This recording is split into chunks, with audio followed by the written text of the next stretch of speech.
Hello and welcome to take two of the Celtic morning briefing for Sunday the 20th of November. We're just a few hours removed from Celtic losing 4-2 on penalties to Everton. The game originally ended in a 0-0 draw, but it was decided that we go to penalties. I'm currently joined by Tony, who is live in Australia. Tony, how are you? I'm very well, Aidan. How are you? Yes, good to be just hot-footed it back from the Aker Stadium. What an arena that is! Superb. The old Olympic Stadium used to hold 110,000, I believe. It's now 80,000 capacity, but yeah, it's a stunning place. Yeah, it looked really impressive on the stream I was watching, and the fact that even though it wasn't full, you could still see there was plenty of Celtic fans, and the atmosphere translated on television. I take it was quite noisy in the stadium. There was 41,121 to be precise there. Very exact. I like that. Counted them all myself, as you know, the consummate professional, he says, laughing. But no, it was the Celtic fans made a lot of noise. They've been making a lot of noise since they got here, and they got here in their droves, and others came from various parts of Australia as well. It's I think most of them, the big stick today was the fact that the Scottish fans got a touch of what it was like to be, an Australian living in this part of the world, and you support Celtic. The game kicking off at ridiculous o'clock in the morning, so it's it was a kind of role reversal for today. So now you know how it feels. You're looking a bit knackered yourself, Aidan. So it's the fans will do it. It's just devotion, isn't it, and passion for their team. Yeah, no, it's complete devotion, and we'll just put the technical issues down to the fact I was tired. That'll be the excuse. Before we get into the game, obviously, just want to put all the viewers' attention to the ticker that we've got down below. The deal we're currently running, it's £1 for 2 months of full access to the website. So in that, you get podcasts like this, tactics, scouting, other sorts of data analysis. You get features from myself, Tony, Sean. Currently, we've also got on the site Tony's doing his diary from down under. There's been a few classics and that so far. So all sorts of content. So yeah, it's £1 for 2 months. It's a really good deal at the moment. Good variety of content, etc. So get yourself stuck into that if you haven't already subscribed. So Tony, obviously we're off the back of an interesting game of football, I think it'd be fair to say. So what is just your sort of general thoughts, firstly on the performance? Did you think Celtic played quite well? I thought the performance was a much improved one from the other night, and I thought Celtic were pretty excellent in spells. Created a lot of good chances, tried to hit the bar, and they missed a couple of decent, more than decent chances, sitters I would call them. Should have won it, could probably won it out of the park. Didn't. It kind of mirrored a tournament that they've been in recently, didn't it? In terms of the way they were in front of goal. But I think the manager said that he said he was disappointed that he couldn't give the supporters in the stadium a goal and to win the match. And but in terms of the performance, you know what he's like. He has these two boxes, doesn't he? Performance and results. It's not always about results. But he said the word he was happy with the performance, and I don't think you could complain with that. If you're a Celtic supporter, you could complain because the performance was pretty good against English Premier League opposition. Let's not forget that. Yeah, of course. I mean, Everton, as much as they're maybe struggling a bit this season, and they have in the sort of past 18 months, obviously they kind of stayed up by the skin of their teeth last year. Mm-hmm. There's still some really quality players in that team. I know, obviously, there would have been players away at the World Cup, but there's still some great footballers. So, yeah, the fact Celtic were able to compete, and as you said, probably should have won the game across 90 minutes. We'll get on at the penalties in a wee bit. Was a good thing, and yeah, it was almost a wee bit reminiscent of the Champions League at times, the finishing in front of goal. I'm sure we'll go on to speak about the specific chances, but it did feel like Celtic could have been a few goals to the good at one point, but it's probably just been the way things have been recently. But there was plenty of positives to take, and it was definitely much improved from the performances we've seen, particularly that last one against Sydney, which was quite a difficult game. And the manager wasn't happy with them for that, so you saw there was a marked improvement, and it was also noticeable from the starting 11, wasn't it? 7 changes he made, Aidan. So I think that told you all you needed to know, and you knew he would make changes because of the quality and calibre of the opposition. And yeah, it just felt a bit like deja vu, didn't it? But creating chances against a decent team and failing to take them. But general all-round play being pretty good and pretty decent and of a high standard, and what turned out to be a more than competitive friendly match. Yeah, it was very competitive for a friendly. It was end-to-end at stages, obviously. Yeah. Everton didn't really force Joe Hart into too much of a save that I can think of. Tiredness could be meaning that I'm maybe missing some of the stuff out there, but not that I can remember. Although I think that overall, I think the Celtic defence did okay in terms of making sure that they weren't giving Everton too much time or too much space.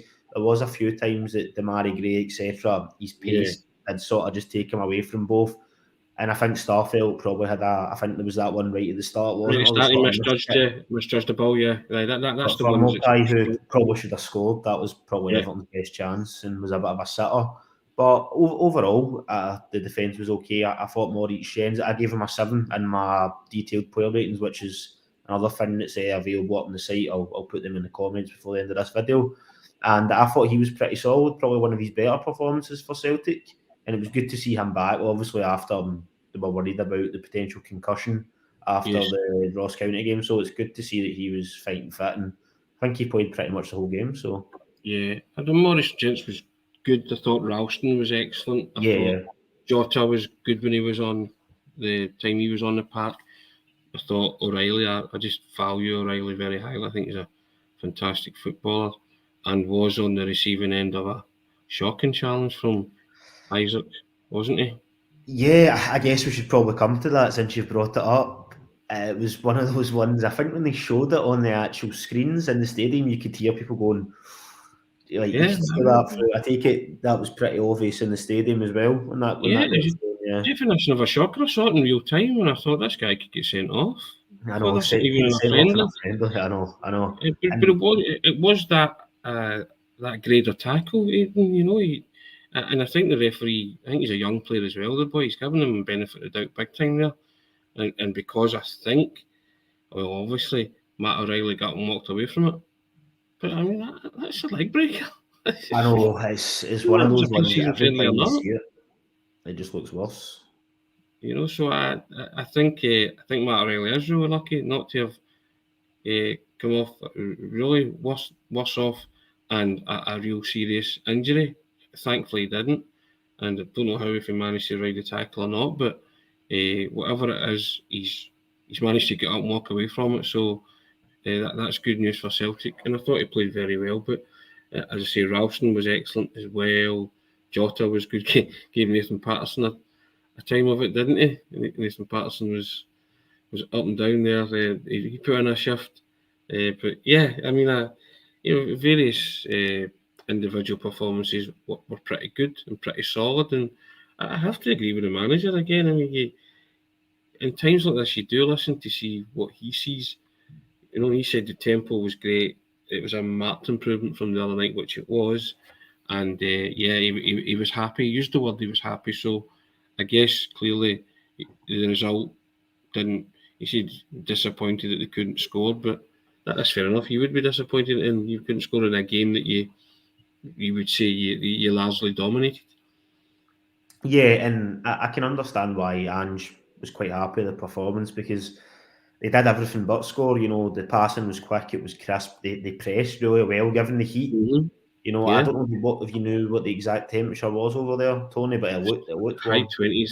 It's high 20s. So not Hitting the weather low that we're 30s, I used think. to, Yeah. Yes, obviously. indeed. Indeed. But so I thought the pressing was really good. As I've already mentioned, the passing and the triangle was quite solid. The distribution from the back in terms of Joe Hart and the two centre halves was relatively solid as well. Obviously, your boy Tony Ralston was very good. Probably one of his best performances this season, I've got to say. Just And keep going, yeah, doesn't he?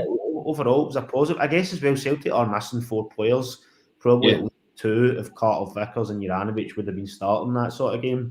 Probably Maida and Moy, they've been a wee bit in and out. So you need to take that into consideration. But overall, it was a solid performance. The only thing that was missing, as Ange said in his presser, was a goal for the fans. I But think everybody was baffled when it went to a penalty shootout, Aidan, because to decide the Sydney Cup, because thought there was other teams in it, but I guess they were only playing one match each. Yeah, that must have been. I was surprised. I don't know. Was that something that was discussed in any of the pre-match stuff or anything, Tony? No, it couldn't have been because nobody knew what was actually going on. It was just when the announcement came over the tannoy that there was 5 minutes left of regulation time before we go into a shootout, and everybody looked at each other in the press box and went, "The guy just said it's going to a shootout if it finishes 0-0," and everybody was the same blank expression, thinking, "But Everton are still to play another game, and there's other two clubs up there." So and then he came on at the end and said, "Finished 0-0. Celtic and Everton will now play for the right to win the Sydney Super Cup." Shootout. So we're like, "All right, okay, so fair enough." So, yeah, but no, it was hot. It was warm, and you can understand it's energy sapping for those players, especially players that are not used to it. But Anthony Ralston, to borrow Sean's phrase about Greg Taylor, he's now the new Duracell bunny. He just kept going, didn't he? I couldn't believe it. I was like, wow, it's incredible. Levels of stamina he showed. And I think the more and more fans see Ralston, the more and more they think if Juranovic does go, they're shrugging their shoulders and say, well, we've got an able deputy in Ralston.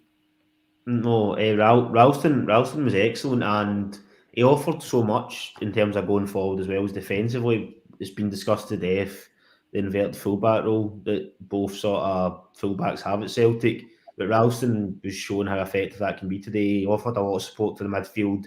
His passing was really good, and he was also doing the defensive duties well. He had a really good block from, I think it was Gray in the first half. Yeah. Because it looked like he was just going to, and we know he's a quality player, it looked like he was just going to go and just curl in at the sort of opposite corner, but Ralston get right in front of him, which was important. He also created defence splitting pass to Haksabanovic. Yes, of course. That a baddest chance. That was for Kyogo's chance, I think. Kyogo's chance, yeah. Sorry, but I mean, what a pass that was. I mean, Haksabanovic has laid it on a plate for Kyogo, and again, been negligent with our finishing. But it was Ralston's initial pass to Haksabanovic. He just split the Everton defence asunder, and all he has to do is roll it into Kyogo. And yeah, Kyogo kind of came in and got caught in between his feet, didn't he? And did nothing with it. Kind of sclaffed it towards the goal, didn't he? Yeah, it was. I guess that's probably a good segue into talk about the chances. I guess if we kind of go in order with them, there was some shots early on in the first half that were deflected. I think Hatate had a deflected one, O'Reilly had one. Yeah. And then there was a couple of free kicks. Obviously, Jota's first one, he was quite unlucky. He just couldn't. It was maybe just a wee bit too close for him to get the ball up and down at that height. If it had been a wee bit further back, it could have been sailing right into the top corner. Did you think that was in, Tony, in the stadium? I thought he was repeating his Santiago Bernabeu exploits. I just thought he was just going to walk up and do the exact same thing, and he almost did, didn't he? So he was really, really unlucky, and I did think it was actually going in. And yeah, but it just shows you that's his range, isn't it? You see, maybe that was just too close in to get it up and down in a specific time frame and in the way he wanted it, but you can't get any closer than scalping the crossbar, can you? But he was unlucky, and I think it would have been no more than Celtic deserved. But it's nice to know that you've got somebody like Jota who has that in his armoury that can take free kicks. Been a while since they've had a kind of dead ball specialist from that kind of range, isn't it? Yeah, it has been a while. You'd probably need to go back to maybe somebody like Lee Griffiths or something like that in terms of a good free kick. Obviously, there's players like Matt O'Reilly, etc., that have been pretty good from corners in terms of that sort of set piece. But in terms of direct, I mean, there's recent evidence of Jota, like you say, he's goal against Real Madrid. If that wasn't in a sort of dead rubber game, that's probably a goal of the season contender. But yeah, that's a positive definitely to take that Jota's looking deadly from set pieces. Obviously, if we kind of keep going through the chances, Jota had another free kick as well. That sort of kind of almost a knuckleball, as they would say, in terms of that shot. But the keeper kind of saved that quite well. And then I think just before half time, Hatate had a shot. It was just over the bar. But that's just a few of the chances Celtic had pointing to the ball. There was quite a few tees and crosses in that they just couldn't get on the end of. But how were you feeling going into half time in the game, Tony? I was feeling quite positive personally. I genuinely thought Celtic would come out in the second half and win the game. I think a lot of people were maybe worried about 60, 65 minutes in that heat as well. Would he change it? It would become similar to the Sydney game where it was played at kind of, pre-season pace, but there was no kind of let up. I thought in the tempo of the game, I thought it was an entertaining game. I thought two teams. Well, I would say one team certainly tried to win it more than the other, but they were still always kind of dangerous on the counter, and Celtic, the defence marshalled them pretty well, especially the second half. But I thought, Celtic feel really, really unlucky, and I don't even know if they knew that it was going to go to penalties, to be fair to them. Giakoumakis certainly didn't, did he? No. Just when we'll flash forward a wee bit since you've mentioned Giakoumakis there. Beach Boys comes in with Gigi's penalty just hit my window. Yeah. The Beach Boys just threw the ball back at Dixie Dean's penalty from the early 70s, 72. And he just that ball was flat, so he's pumped that ball up and threw it back onto the field of play. It was rival Dixie Dean's. For those of a certain vintage, you remember Dixie Dean's penalty in the European Cup semi-final. Celtic lost 5-4 in penalties. Dixie was an unfortunate one that night. But yeah, listen, it's I don't know what it is with Celtic at the minute. There, penalty seems to be an issue, doesn't it, with some players? Yeah, it does slightly. Obviously, before Ivanovic missed that one against Real Madrid, I don't think there've been. I tell you, I know there's been one penalty before that Giakoumakis had missed against Livingston. Was that right? Yeah. Giakoumakis had missed against Livingston, yeah, and then he repeated defeat a year later to the day by missing against Livingston. Juranovic had 5 out of 5, was that right? Until he took one. He scored 5 out of his last 6, I believe, yeah. Bernabeu, so that made it 5 out of 6. So it's like everything else. Juranovic was a designated penalty taker. He's missed one. It happens. What happens if he's not on the park and they get awarded a penalty? Who takes it? But I'm always a lover of strikers taking penalties, Aidan, I've got to be honest. But you got that wish with Giakoumakis as well. I did, yeah, I did, and he's just made a mockery of what my thoughts are, because I always think strikers are their natural instincts to put the ball in the net, so they've got them do it, slam it hard and low and be really focused. So I don't know, is it maybe time to ask somebody like Jota to step up to the plate and take penalties, because he looks quite cool as well. He looks as if he could cope with being cool under pressure. I don't know, but Juranovic hasn't done much wrong. He's missed one. So it's you. I remember you saying at the time after the Real Madrid game that he stays on them. You still? Yeah, I would keep him on him right now, unless somebody else emerges in training that's suddenly becoming deadly. I think Ange mentioned last season that was how Juranovic started to get him to take the penalties, because they'd had obviously when they had a lot of new players coming in at the start, and Eduard had kind of been the designated taker, had left the club. They had basically not a competition, but over the course of several training sessions, they were involved in penalty shootouts, and Juranovic had scored the highest percentage. So I would still keep them on him at the moment, but I do agree you need to have somebody else, because if he's going to burn out the team potentially, if him and Ralston are rotating, even if he does stay past January, he's maybe not always going to be on the field to take a penalty. So they're going to need to get somebody else. And I would like to see Jota step up.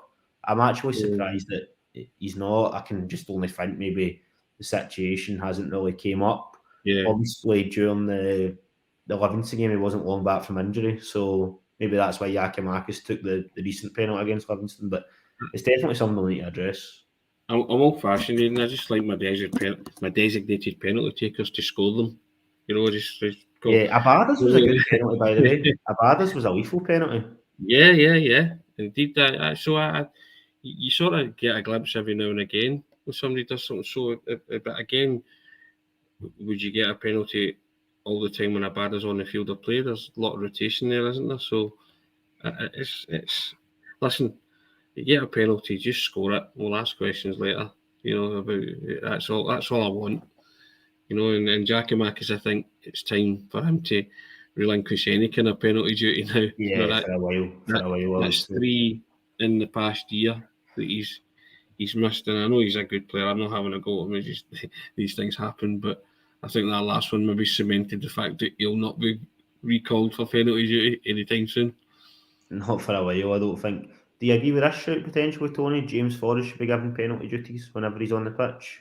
listen, another clean striker of a ball, but the caveat's the word after duties, isn't it? Whenever he's on the pitch, but I would have no qualms about Forrest taking penalties because, again, I think he's a good striker of a dead ball, and with a free shot at goal, you'd back James Forrest to score, most of them most of the time. So I think it's not the worst shout. Plus, again, he's a forward-thinking player. Their instinct's to score, isn't it? That's just my thoughts.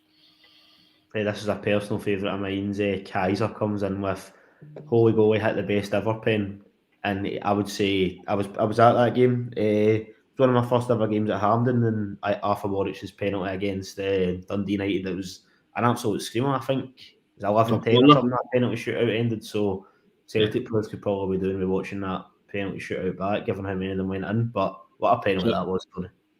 Oh, top bin, wasn't it? It was the real one of the best penalties I've ever seen. He was so chuffed with himself as well because he'd scored a goal for Celtic, and it was one of those great moments in sport. It wasn't even the fact he'd scored; it was his reaction after it that was just a picture because he was really, really, really delighted that he'd done his bit and he did it with some style and aplomb. He says right into the top corner, and I'm all for people taking penalties confidently like that, Aidan, as long as they score.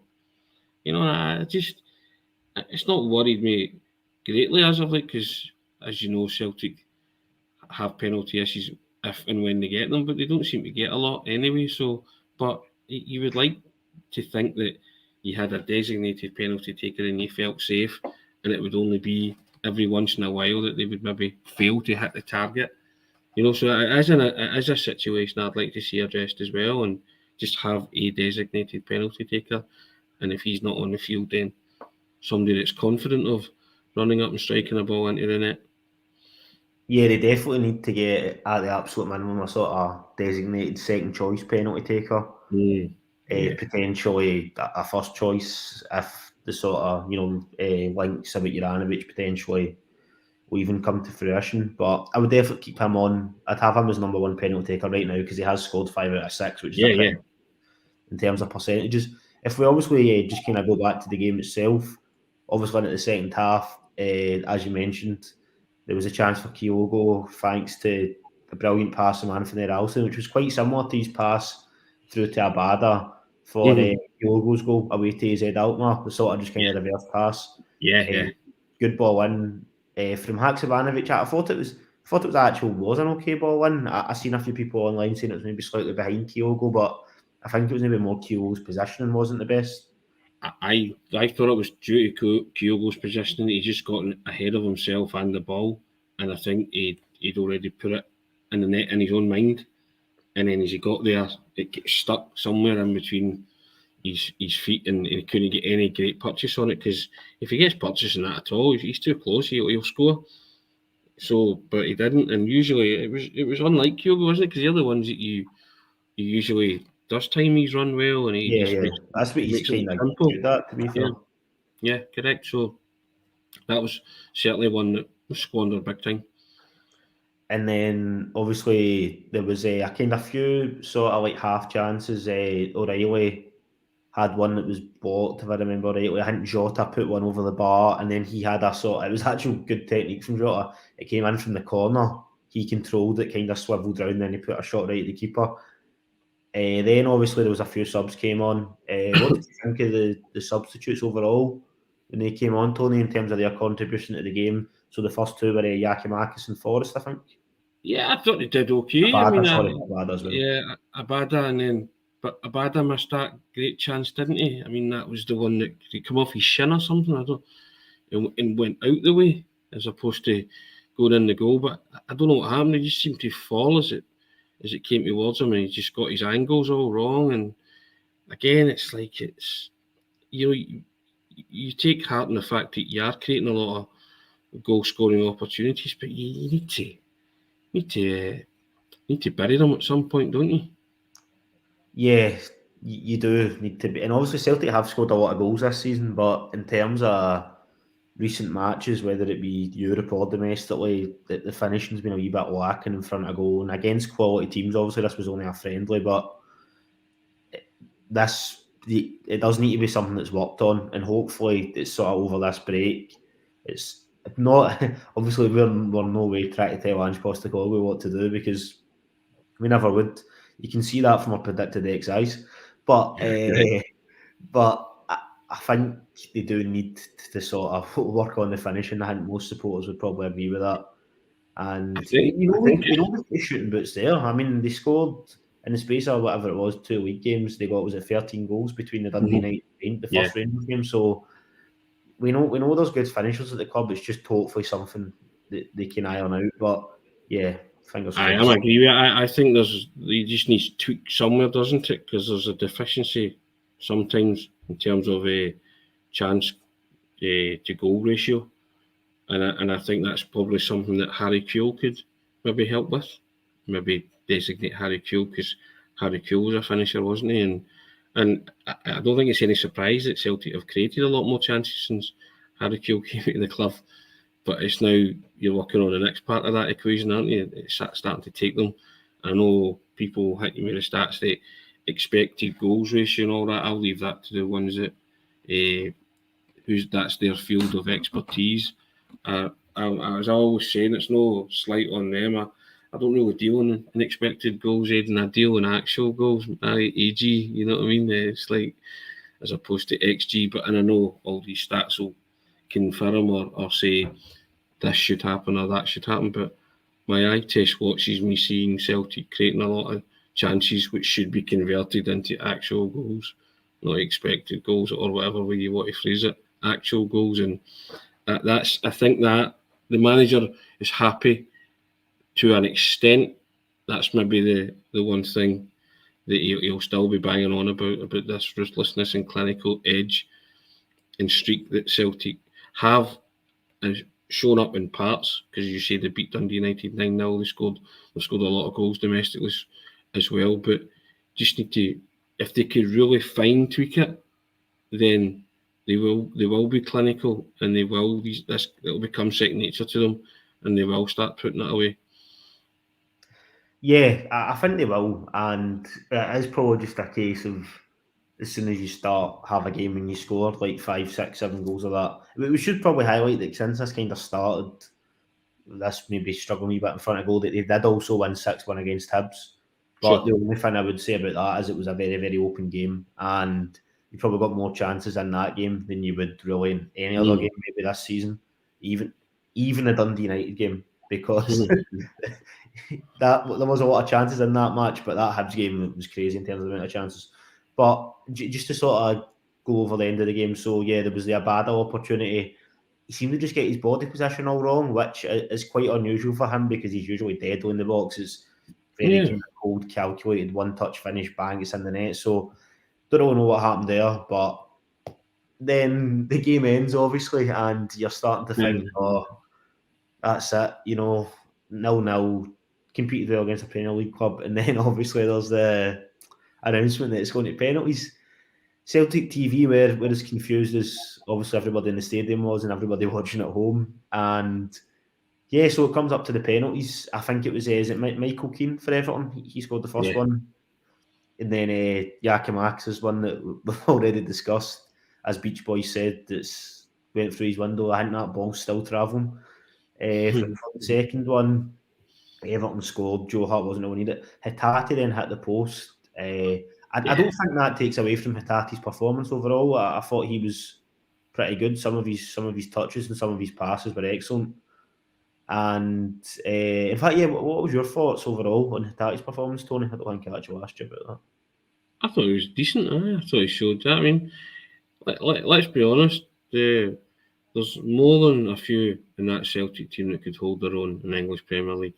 Oh yeah, no doubt. It's self-proclaimed greatest league in the world, but I didn't see many Everton players that were head and shoulders above Celtic players on that stage today. And so I think Celtic players could more than capable of holding their own. And you know the ones I'm talking about, but that's not to say that you want to flog them, because no, of course not. I want them to stay for as long as they possibly can. But they never looked out of place in that company, and if not, some of them showed up a lot better in that company, and that bodes well for your football team. So No, it does definitely. I thought the one Everton player that looked very good was Holgate. I thought he was pretty solid. There was a Yeah, few times that it looked like Jota or Kyogo were just going to like nip in front and basically 1-on-1, and he'd maybe left too much of a gap, but his intelligence, yeah, defensive wise, was superb, and he was able to just sort of cut it out pretty much. So he was yeah. probably the one player that I was like, oh yeah, you could tell he's sort of a high quality Premier League player. Just to go back through the penalty, so after that, Nathan Patterson scored for Everton, and then Forrest with a really good penalty scored for Celtic, and then Joe Hart saved a penalty. Tony, it's been something that I think the fans have been wanting for a while. He's been close to a few, and of course he did save one of the penalties against Hearts before it was retaken. But even then, that Yeah. did get bounced. They kind of palmed that back out to the Hearts attacker. But it was a really good save from Joe Hart in terms of getting down. Like, it was a really high quality penalty Oh save. yeah, yeah. I mean, listen, can I look there and say Joe Hart saves a penalty as if it was the eighth wonder of the world? But I think a lot of Celtic supporters were wondering if he genuinely was going to save. But listen, He's been unlucky a few times, to be fair. yeah, he has been. And other times he's struck me as being a gambler and just picked a side and gone the wrong way. And which is fair enough. Some goalkeepers do that, but my father used to always say to me, and he was never a goalkeeper, but he used to always tell his goalkeepers, because he ran football teams all his life, he would say, goalkeepers should never go the wrong way. You're just picking a side then. You're playing, the odds of probabilities. He's like, see if you watch the ball, he says, I guarantee you'll go the right way. He says, but you might not be able to stop it because it's travelling at a ferocious pace of knots. He says, but if you're standing there and you're just going to pick a side, he said, then more often than not, it'll be the wrong side. So he used to always tell his goalkeepers to watch the ball, the usual. She's in. You might guess the right way, but then you might not save it because it's coming at you, at speed. He said, but if you watch the ball, he said, more often than not, you will go the right way now.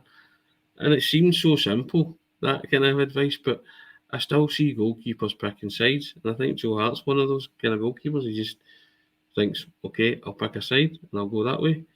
Because he's one of the few goalkeepers that I've seen recently get beat so often by going the wrong way.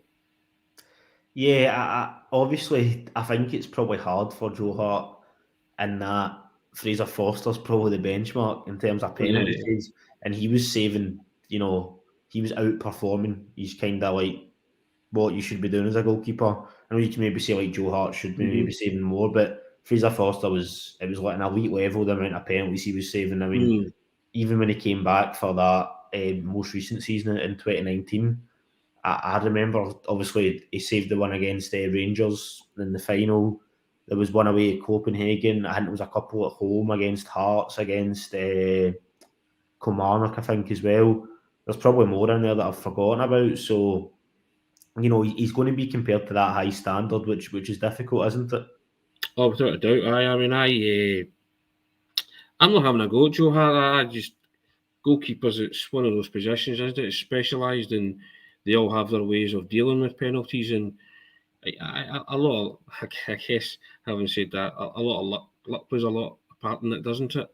If you do guess the right way and all that kind of stuff, and you are watching the ball and you happen to just catch the flight of it and stuff like that, a player could hit a poor penalty. So it's all those kind of things. But I wouldn't want to face a penalty as a goalkeeper, would you? No, Because definitely not. It's I don't one of think I those would ones be that's able so to difficult. guess right or even watching the ball go the right way. So but again, you get some goalkeepers that are good at it, don't you?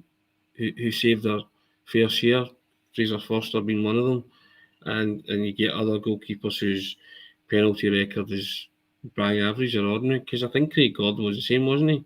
He wasn't a good penalty shot stopper, was he? Nah, he wasn't. I only remember him saving one away at Happy Beersheba. I think it was in a Yeah, Champions League that's right. qualifier. And That's an only one I important one remember as him well. saving. But yeah, and then obviously for the rest of the penalties at Abada, he scored an absolutely excellent penalty, and then Yeah. Everton ended up winning it. But it didn't really matter that much. And so overall, Tony, what was you will also mention some of Andrew's thoughts on the post-match press? Was there any sort of comments that stood out for you? I think he basically said the performance was good, and he was happy. That was my big takeaway, the fact that he was happy. He could have had another wee rip at them after losing, but they didn't lose, they drew, but he said despite the fact that they didn't score, he was happy. So again, I go back to it that Ange sees things that we don't see, which is why he's the manager of Celtic Football Club. But when you listen and you say, okay, was it that you saw he was talking about tempo, he was talking about the aggression with and without the ball. So I think you and I both saw that. We both mentioned that. You spoke about the pressing. So if these are, Sean talks about it as idiosyncrasies and behaviours, doesn't he? That he likes that kind of phrase, and he's right. And Ange certainly picked up on that tonight and said that he was happy with all of that. So if the manager's happy with all of that, then he knows, because he spends every day with them in training, that it will come again. You have games like that where you just can't put the ball in the net, and it was one of those games for Celtic. They couldn't put the ball in the net. Okay, it was one of those games, and overall there was plenty of positives, and I think that performance will be sort of looked back on by the manager, the coach, and staff analysis guys, as there's plenty to build on. Just before we finish up, Tony, obviously, how would you rate your overall Sydney Super Cup experience? Oh, it's been terrific. It's been good. I mean, obviously Celtic didn't get the results they wanted, but two wonderful stadiums they've been in, and and the fans are everywhere, man. They're just you're walking down the streets and there's just, as Ange said himself, there's pockets of Celtic supporters, and the strips, and there's people meeting guys that they've not met for years and years and years. It's a wonderful place. I'm sure it's been a wonderful event, and let's not kid ourselves. It's also guaranteed commercial revenue for Celtic, which is an important part of the club moving forward, and it shows. As touched upon it as well, the club has a global reach. There's a global fan base there. They are everywhere, and that shows you. I mean, there was 41,000 there today. Vast majority of them Celtic supporters. I don't know the attendance from the other night. I don't know if anybody can enlighten me as to what it was, but I mean, I would have to say a very high percentage of that would have been Celtic supporters as well. So, and I think that makes the manager proud. He knows he's with a special club, and who have special people and passionate people following them, and to embark on this kind of tour, and there's a financial spin-off for the club as well, and I think that's why they do these kind of things, because it's financially beneficial and everybody can see the good gospel of Celtic being spread to various parts of the globe. Indeed, it's all been positive, really, for all the reasons you've sort of listed there. We'll just finish up in a second, Tony, and we'll let you get away, because I know you've been busy. But you've been posting a lot of interesting videos on the Celtic Way TikTok. A few Antonio Pavarotti specials that we'll not go into too much detail. We'll let the viewers go and find out for themselves about that. Are you going to have a few more videos up there, Tony? I think you're still over there for a wee while, was that right? I'm still here for a couple of days. I'm here till Thursday, yeah. And I might even be taking in the Everton, Western Sydney Wanderers game. So I think I'm here for that for the duration. But yeah, I mean, I'll continue. If people are enjoying the videos, then fine. I think with the TikTok videos is you've got to have a laugh with them, haven't you? And just not take yourself too seriously. But the one this morning that was, I won't spoil it, but if you want to have a look at Celtic Way TikTok, I did one outside the Sydney Opera House, wasn't it, Aidan? And yeah, let's just say if you have a look at it, then I challenge you to come up with your own words and verse. All right, that was a gauntlet that was thrown down, but it was 7:30 in the morning when I did that, and it was, I won't say it was deserted, but there was like part of the odd jogger kicking about and stuff like that. But yeah, it was just a fun thing to do. But it's been a wonderful experience. It's a brilliant place, and Celtic kind of took over it for a wee while, and that's a joy to see. It really is. It's I think if you can't enjoy something like this, then fine. And I think that's what that inspires the team and the manager when they see that they bring the club to the other side of the world, and there's still thousands of people following them. And if you cannot be inspired by that, and it doesn't grip you there, then you're playing for the wrong club.